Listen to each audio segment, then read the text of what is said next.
Please subscribe kids Tamil channel. காகம் மற்றும் அதன் குஞ்சுகள். காலை முட்டை கதை. தமிழில் ஒரு மழைக்கால காலையில் பெரிய மரத்தின் ஒரு கிளையில் ஒரு அம்மா காகம் இருந்தது.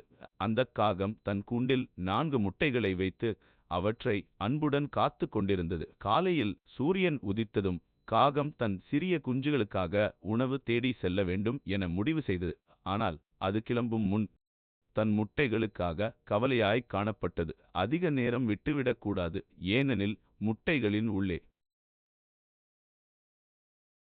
முட்டைகளின் உள்ளே இருக்கும் சிறிய உயிர்கள் காலை காற்றில் சுடுகாட்டாகிவிடலாம். அதனால் அம்மா காகம் முட்டைகளை வட்டமிட்ட பழைய பட்டாம்பூச்சி பட்டப்பகுதியால் மூடி வைத்தது. பிறகு அருகில் உள்ள குருவியிடம் உதவி கேட்டது.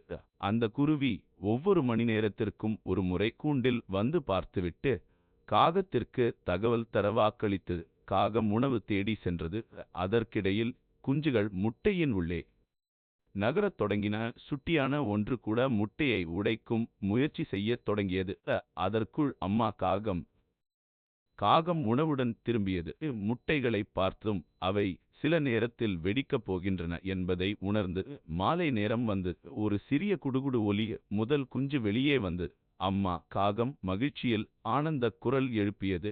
காய் காய், என் சிறியவன் வந்துவிட்டான். அந்த நாளில் மற்ற 3ம் அவ்வாறே வெடித்து 4 அழகான சிறிய குஞ்சுகள் அம்மா காகத்தின் அன்பு அரவணைப்பில் பசுமையான புதிய வாழ்க்கையைத் தொடங்கின.